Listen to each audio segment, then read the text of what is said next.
Movie के start में हम एक आदमी को देखते हैं जिसका नाम होता है ट्रेंजियो। ट्रेंजियो उस टाइम एक एयरपोर्ट पर जाता है और जब वो एयरपोर्ट पर जाता है तो हम उसे काफी परेशान देखते हैं। देखने से लग रहा था कि शायद उसकी कोई फ्लाइट मिस हो गई है, लेकिन असल में उसकी फ्लाइट मिस नहीं हुई थी, बल्कि सच तो कुछ और ही था। इसके बाद रिसेप्शन पर जाता है और वहाँ से पूछता है कि वेस्ट जाने वाली फ्लाइट कब निकलेगी। तब उसे बताया जाता है कि 2 घंटे बाद निकलेगी। तब ये सुनने के बाद ये टिकट लेता है जिससे कि ये टर्मिनल को क्रॉस कर सकेगा। इसके बाद यहीं पर हमें एक लेडी दिखाई जाती है जो कि अपनी एक फ्रेंड जो कि न्यूयॉर्क में थी उसे वीडियो चैट कर रही थी, लेकिन तभी अचानक से उसकी फ्रेंड बेहोश हो जाती है। अब ये देखकर ये लेडी जो एयरपोर्ट पर थी ये काफी परेशान हो जाती है क्योंकि इस टाइम ये अपनी फ्रेंड की मदद नहीं कर सकती। यहाँ पर कुछ लोग टीवी देख रहे होते हैं, लेकिन तभी वो देखते हैं कि एक न्यूज रिपोर्टर न्यूज देते देते बेहोश हो गई है। और सिर्फ वही नहीं बल्कि बाहर और भी बहुत सारे ऐसे लोग हैं जो बेहोश होकर जमीन पर पड़े हुए हैं, लेकिन किसी को भी इसकी वजह नहीं पता। अब जो लोग ये न्यूज देख रहे थे उन्हें लग रहा था कि ये जरूर कोई ना कोई जोक है, क्योंकि इस तरह एकदम से लोग बेहोश कैसे हो सकते हैं। लेकिन ट्रेंजियो जानता है कि ये कोई जोक नहीं है, बल्कि ये एक सीरियस सिचुएशन है। यहाँ पर ट्रेंजियो कहता है कि ये अब उसका टाइम है, अब उसे एक्शन लेना चाहिए। इसीलिए वो फौरन से टर्मिनल की तरफ जाता है और वहाँ पर जैसे ही गार्ड डिस्ट्रैक्ट होता है तो ये फौरन से उसकी गन छीन लेता है और सब लोगों से कहता है कि कोई भी मेरे रास्ते में ना आए। इसके बाद ये फौरन से प्लेन की तरफ जाता है और वो फ्लाइट मॉस्को की तरफ जा रही थी और कुछ ही देर में इस फ्लाइट ने उड़ना था। ये प्लेन में मौजूद सभी लोगों को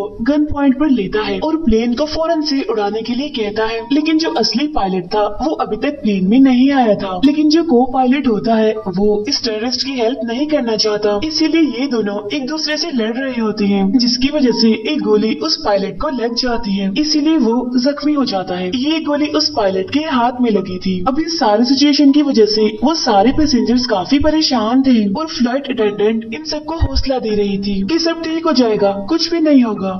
इसके बाद ट्रेंजियो कॉकपिट से बाहर आता है और सबसे पूछता है क्या बोर्ड पे कोई और पायलट है। अब ये सुनकर एक लेडी उठती है जो कि असल में एक रिटायर्ड पायलट थी और ट्रेंजियो के ऑर्डर पर वो आखिरकार टेक ऑफ ले ही लेती है। अब गोली की वजह से प्लेन के एवियोनिक्स टूट चुके थे, इसीलिए कोई भी प्लेन से बाहर नहीं जा सकता था, इसीलिए अब मजबूरन उन सभी को ये सफर करना ही पड़ेगा। इसके बाद ये लोग रिटायर्ड पायलट यानी कि सिल्वी से पूछते हैं कि क्या वजह है कि इतनी इमरजेंसी में टेक ऑफ करवा रहा है, जिस पर वो बताता है कि नेटो में मुझे ऑफिसर असाइन किया गया था और मुझे कुछ ऐसी बातें पता है जो किसी और को नहीं पता। फिर जब बार बार पायलट जिद करते हैं असली वजह पूछने पर तो वो बताता है कि असल में सनरेज डेडली हो चुकी है और अगले दिन के स्टार्ट पर ही सूरज की रेस की वजह से सारे लोग मारे जाएंगे, यहाँ तक कि वो लोग भी जो कि घरों के अंदर होंगे। वो बताता है कि ये तो पहले ही जापान और कोरिया में हो रहा है और अब सूरज का अगला टारगेट ये प्लेन होगा। अगर सूरज की रेस इस पर पड़ गई तो तब इस बात पर वो पायलट यकीन नहीं करते और कहते हैं कि शायद तुम पागल हो। तब ये सुनकर ट्रेंजियो कहता है कि शायद मैं आपको पागल लग रहा हूँ, लेकिन ऐसा है नहीं,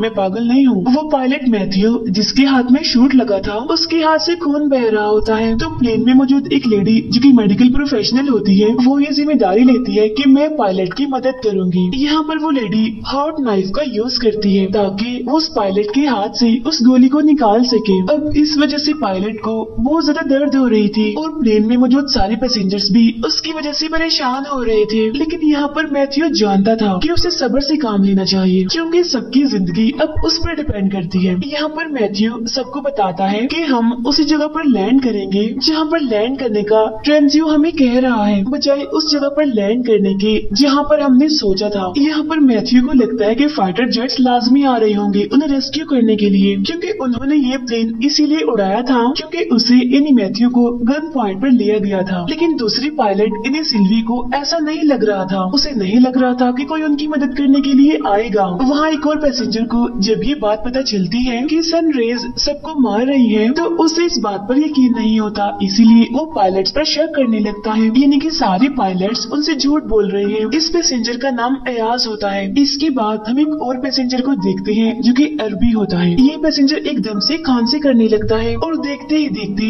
बेहोश हो जाता है। अब यहाँ पर पर अयाज ऐसे प्रिटेंड करता है कि जैसे वो इसकी हेल्प कर रहा है और इसी सब के बीच वो ट्रेंजियो से उसकी गन छीन लेता है। इसके बाद ट्रेंजियो को वॉशरूम में बंद कर दिया जाता है और बाकी सभी पायलट से पूछा जाता है कि आखिर सच क्या है। तब पायलट सबको बताता है कि हम लोग वेस्ट में लैंड करने वाले हैं। वो बताता है कि हमारा प्लेन आइसलैंड में लैंड करेगा क्योंकि ट्रेंजियो चाहता है कि हम वेस्ट में जाएं। तो वहाँ पहुँचने पर पुलिस टेररिस्ट को अरेस्ट कर लेगी और बाकी सब लोगों को आजाद कर दिया जाएगा। वो इन लोगों को सूरज के बारे में भी बताता है। वो बताता है कि ट्रेंजियो को लगता है कि सूरज की रेज लोगों को मार रही है। तब इस पर बाकी पैसेंजर्स को भी याद आता है कि उन्होंने भी काफी अजीब चीजें देखी हैं, इसीलिए वो सभी लोग अपनी अपनी फैमिलीज के लिए परेशान होते हैं। तब इस पर पायलट मैथ्यू उन सबसे कहता है परेशान होने की जरूरत नहीं है, मैं एज अ कैप्टन आप सबकी जिम्मेदारी लेता हूँ और मैं आप सभी को बचा लूंगा। इसके बाद हम देखते हैं कि ये प्लेन वेस्ट में पहुँच जाता है और ये प्लेन आइसलैंड में लैंड करने ही वाला होता है। लेकिन तभी वो पायलट देखता है कि यहाँ पर तो पहले ही बहुत सारे प्लेन्स हैं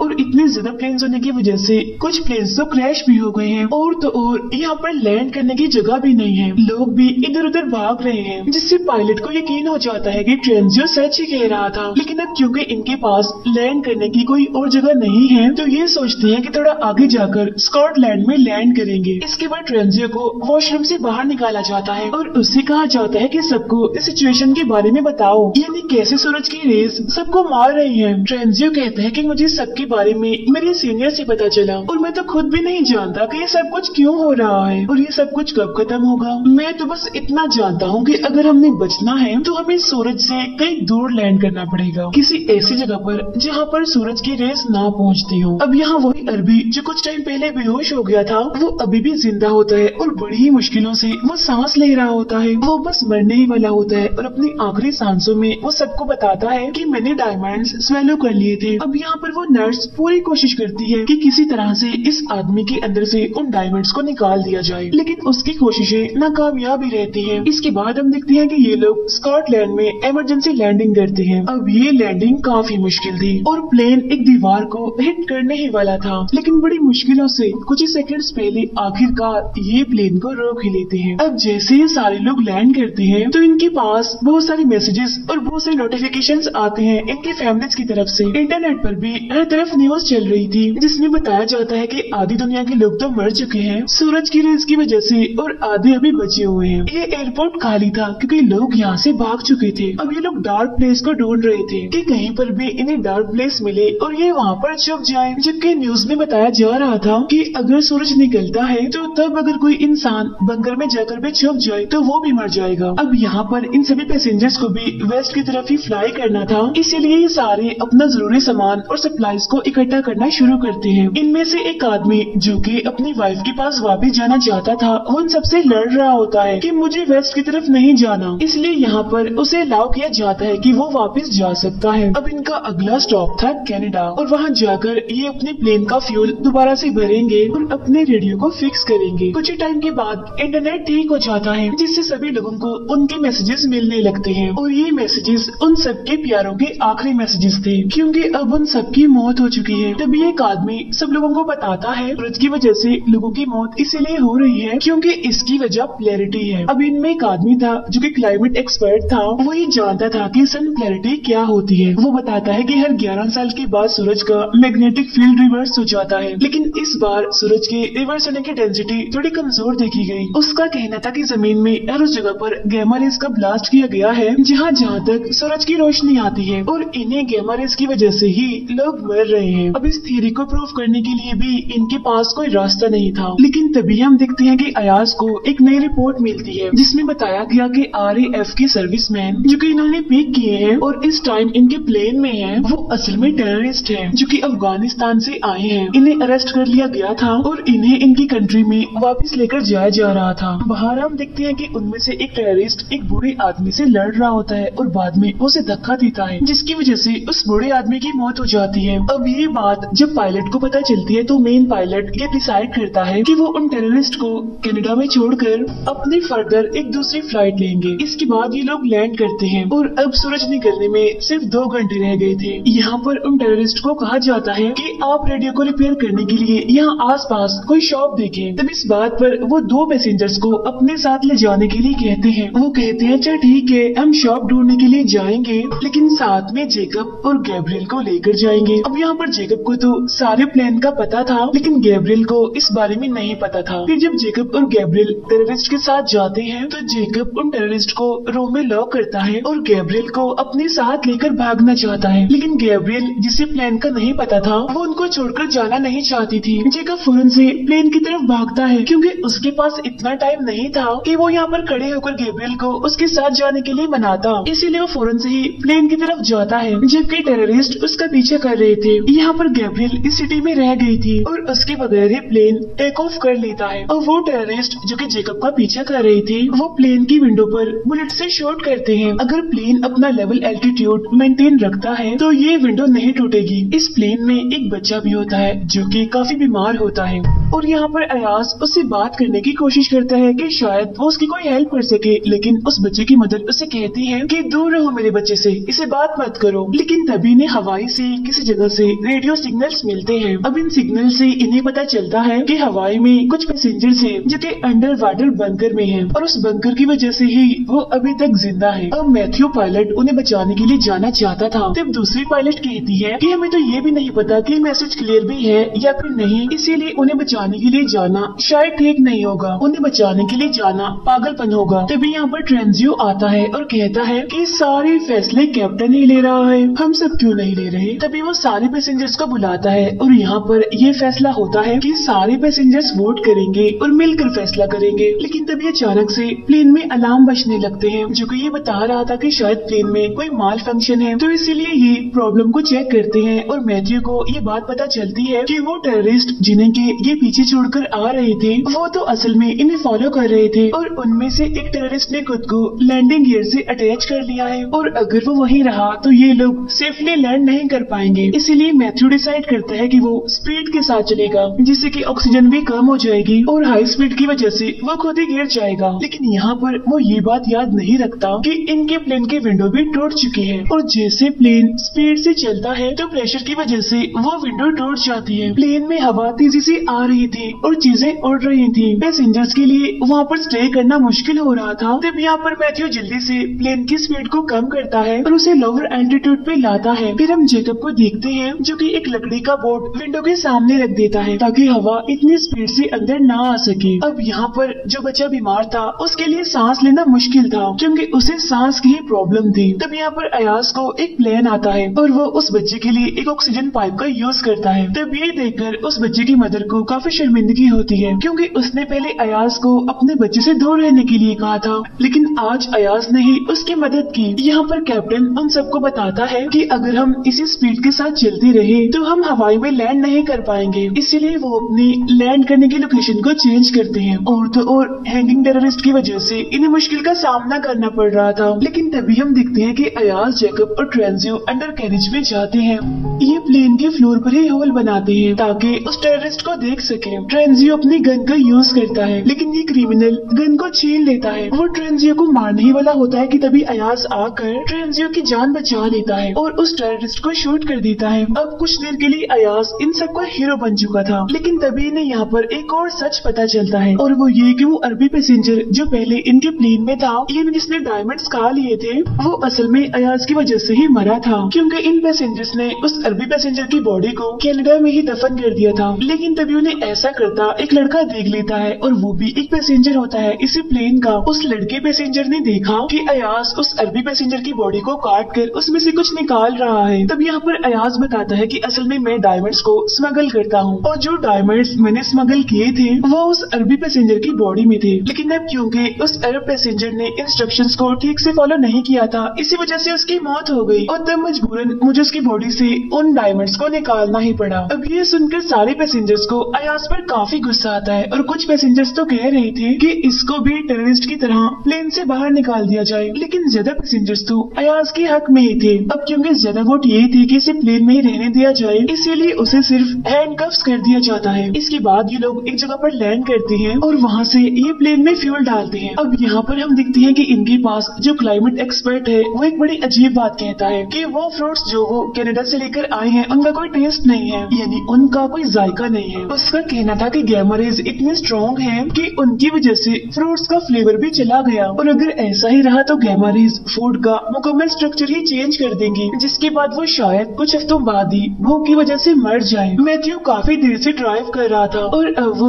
उस क्लाइमेट एक्सपर्ट से कहता है कि हमने उस जगह पर जाना है जहाँ पर सूरज की रेस ना पड़ती हो, इसीलिए इन बातों के बारे में हम बाद में सोचेंगे। फिर हम दूसरी पायलट को देखते हैं जो कि मैथ्यू से कह रही थी कि तुम काफी थक गए हो, अब तुम्हें रेस्ट करना चाहिए, क्योंकि काफी देर से वो प्लेन चला रहा था और उसे अब नींद आ रही थी थकावट की वजह से, और जाहिर सी बात है कि इस वजह से बाकी पैसेंजर्स की जान भी खतरे में थी। अब सारे पैसेंजर्स उसके पास आकर उसे काफी मनाते हैं और कहते हैं कि आपको सोना चाहिए। वो कहता है ठीक है मैं सो जाऊंगा, लेकिन अभी नहीं, बाद में, अभी मुझे प्लेन ही चलाना है। लेकिन तभी इन्हें एक और रेडियो सिग्नल मिलता है जिससे इन्हें कन्वर्सेशन तो ठीक से सुनाई नहीं दे रही थी, बस एक बात सुनाई दे रही थी जिसमें कहा जा रहा था तारा 17। अब बहुत जल्द इन्हें समझ आ जाती है कि जो आदमी उनसे बात कर रहा है असल में वो एक एस्ट्रोनॉट है जो कि स्पेस में है। अब ये लोग काफी हैरान थे इस वजह से कि वो जिंदा है, और लग रहा था कि शायद वो जमीन पर मौजूद कंट्रोल रूम से बात कर रहा है। अब ये लोग डिसाइड करते हैं कि ये लोग नेटो के हेडक्वार्टर तक जाएंगे, यानी जहाँ से ये सब कुछ शुरू हुआ। वहाँ मैथ्यू जो कि वॉशरूम में गया था, ये सब लोग आकर देखते हैं कि वो तो बेहोश पड़ा हुआ है वहाँ पर। असल में उसके हाथ पर जो गोली लगी थी उसकी इंजरियां पहले से ज्यादा सीरियस हो गई थी, जिसकी वजह से पॉइजन उसकी पूरी बॉडी में ही फैल रहा है। तब इन पैसेंजर्स में से जो नर्स होती है वो कहती है कि अगर हम लोग किसी तरह हॉस्पिटल पहुँच जाए तो मैं इसका ऑपरेशन कर दूंगी। अब दूसरी पायलट जिसका नाम सिल्वी है वो काफी परेशान होती है ये सोचकर कि मैथ्यू के बगैर मैं प्लेन अकेली कैसे चलाऊंगी। तब सारे पैसेंजर्स उसे इंसिस्ट करते हैं कि तुम्हें ट्राई करना होगा, अगर तुम्हें इसका एक्सपीरियंस नहीं है तो फिर भी तुम्हें ये प्लेन चलाना है, क्योंकि अब तुम भी हमारी एक आखिरी उम्मीद हो। यहाँ पर हम देखते हैं कि सिल्वी यूट्यूब पर वीडियोस देखती है जिससे कि वो ये समझ रही है कि उसे कैसे प्लेन को लैंड करना है। अब वीडियो दिखना तो आसान था, जब प्लेन को उड़ाना था, उसे लैंड करवाना था, तो ये सब तो बहुत मुश्किल था, इसीलिए सिल्वी काफी घबरा रही थी। अब ये लोग लैंड तो करते हैं लेकिन ये लैंडिंग काफी शेकी सी थी, लेकिन किस्मत से सारे पैसेंजर सेफ थे और सारे खड़े होकर सिल्वी के लिए क्लैपिंग करते हैं। फिर टाइम ज़ाया ना करते हुए ये खुद को 3 ग्रुप्स में डिवाइड करते हैं, यानी इन सब ने अलग अलग टास्क परफॉर्म करने थे, जिसमें से कुछ ने तो प्लेन के फ्यूल को रिफिल करना था, जबकि कुछ लोगों ने मैथ्यू को हॉस्पिटल पहुंचाना था, और जो ट्रेंजियो और अयाज थे उन्हें नेटो के हेडक्वार्टर जाना था। हॉस्पिटल में हम देखते हैं कि यहाँ पर बहुत सारे पेशेंट्स हैं जो कि जमीन पर पड़े हुए हैं और सारे के सारे मर चुके हैं। तब नर्स उन सबसे कहती है कि इन्हें देखकर परेशान मत हो और मेन फोकस ये रखो कि हमने मैथ्यू की जान बचानी है। फिर वो बच्चा जो बीमार था उसकी मदर को हम देखते हैं जो कि अपने बच्चे के लिए अलग अलग चीजें जमा कर रही है, जैसे कि दवाइयाँ और वो चीजें जो उसके लिए जरूरी है। उधर हम देखते हैं नेटो के हेडक्वार्टर को, जहाँ ट्रेंजियो सबको कंट्रोल रूम में लेकर जाता है। अब इनके पास इतना टाइम नहीं था कि ये सारी फाइल्स को चेक करते, इसीलिए ये सर्वेलेंस वीडियो को देखने का डिसाइड करते हैं कि शायद इन्हें उन वीडियोस में कुछ मिल जाए। तब इनमें से एक मेंबर थोड़ा दूर होता है तो हम देखते हैं कि ट्रेंजियो की अयाज के साथ फाइट हो जाती है। यहाँ पर ट्रेंजियो एक्सीडेंटली अयाज को हिट करता है, जिससे कि अयाज बेहोश हो जाता है और उसकी बॉडी से बहुत सारा खून निकलने लगता है। वहाँ इनका एक दूसरा मेंबर जो कि एक रिकॉर्डिंग लेने में कामयाब हो जाता है। असल में इस रिकॉर्डिंग में कुछ ऑफिशियल्स बातें कर रहे थे। ये बातें एक डैम के नीचे बने बंकर के बारे में थी और उसी जगह का नाम था तारा 17, यानी सेम वही जगह जिसके बारे में इन्होंने रेडियो में भी सुना था। अब जिस लड़के ने ये रिकॉर्डिंग ली होती है उसका नाम रिक होता है। अब इन्हें जाकर ये बात अपने बाकी मेंबर्स को बतानी थी, लेकिन तभी हम देखते हैं कि ट्रेंजियो आकर रिक को बताता है कि मैंने अयाज को मार दिया है। तब रिक आकर देखता है कि उसकी पूरी बॉडी खून में लथपथ है। वहाँ हम देखते हैं कि मैथ्यू की हालत अब पहले से बेहतर है। इसके बाद मैथ्यू को प्लेन में लाया जाता है, बाकी सब मेंबर्स भी प्लेन में वापस आ जाते हैं। ऑपरेशन के बाद मैथ्यू काफी बेटर फील कर रहा है। ट्रेंजियो सबको बताता है कि अब हमें अयाज का इंतजार नहीं करना चाहिए क्योंकि अब वो वापस नहीं आएगा। सभी लोग परेशान थे कि आखिर क्यों अयाज वापस नहीं आएगा, और जब मैथ्यू इंजन स्टार्ट करता है तो ये सारे लोग देखते हैं कि अयाज इनके प्लेन के बिल्कुल सामने था। अब अयाज को प्लेन में ले लिया जाता है और ट्रेंजियो के हाथ बांध दिए जाते हैं। यहाँ पर सिल्वी उन सबको बताती है कि अगर हमारी बल्गेरिया के प्लेन ने काम ना किया, यानी डैम में मौजूद उस बंकर में जाने का, तो हमारे पास इतना फ्यूल नहीं होगा कि हम फर्दर किसी और जगह पर जा सके। और जैसे ये लोग लैंड करेंगे इनके पास सिर्फ 20 मिनट होंगे जिसमें कि ये भागकर बंकर की तरफ जाए। यहाँ अयाज की तबीयत खराब होने लगती है क्योंकि उसका बहुत सारा खून बह चुका था। यहाँ पर सारे लोग अयाज से पूछते हैं कि ट्रेंजियो ने तुम्हारे साथ ऐसा किया, इसके बाद तुम उसे क्या सजा देना चाहते हो। तब ये सुनकर अयाज कहता है कि मैं नहीं चाहता कि वो मरे, बल्कि मैं चाहता हूँ कि वो हमारे साथ उस बंकर के पास जाए। अब क्योंकि बंकर काफी दूर था तो इसीलिए जैसे प्लेन लैंड होता है तो ये सारे लोग गाड़ियों पर बैठकर बंकर की तरफ जाने लगते हैं। इन सारे पैसेंजर्स को 2 ग्रुप में डिवाइड किया गया था, यानी कि 2 गाड़ियों पर ये लोग जा रहे थे। इनमें पहली गाड़ी को सिल्वी ड्राइव कर रही थी और दूसरी गाड़ी को ड्राइव कर रहा था अयाज। अब क्योंकि खून निकलने की वजह से अयाज की तबीयत खराब होती है, इसीलिए अयाज और उसके साथियों की गाड़ी क्रैश हो जाती है। लेकिन पहली गाड़ी जिसे की सिल्वी चला रही थी वो काफी दूर पहुँच चुकी थी। सिल्वी जल्दी से एक टर्न लेती है और एक आधे खुले हुए गेट से अंदर एंटर कर जाती है। अब एक पैसेंजर इस गेट को टच भी करता है लेकिन वो पीछे की तरफ गिर जाता है क्योंकि उस गेट में करंट था। अब इन्हें यहाँ पर ये बात पता चलती है कि इन्हें बटन को प्रेस रखना है जब तक ये सारे पैसेंजर्स अंदर नहीं आ जाते, और बटन प्रेस करना इसीलिए जरूरी है क्योंकि जब तक बटन प्रेस रहेगा तो गेट भी ओपन ही रहेगा। यहाँ पर ट्रेंजियो कहता है कि मैं बटन को प्रेस रखूंगा और तब तक सारे पैसेंजर्स अंदर आ जाए। यहाँ सिल्वी ट्रेंजियो के हाथों को बांध देती है क्योंकि उसे शक था कि कहीं ट्रेंजियो उन्हें धोखा न दे दे, इन्हें जैसा कि उसने अयाज के साथ किया। वो ट्रेंजियो से कहती है कि तुम्हें तभी आजाद किया जाएगा जब सारे मेंबर्स अंदर आ जाएंगे, यानी कि वो सारे मेंबर्स भी जो कि अयाज के साथ उसके गाड़ी में थे। ट्रेंजियो के हाथों को बांधकर सिल्वी और बाकी सारे मेंबर्स अंदर चले जाते हैं। उधर अयाज अपने सारे मेंबर्स को लेकर लेफ्ट टर्न लेता है, यानी वो एक डिफरेंट टर्न लेता है और वो एक डिफरेंट गेट से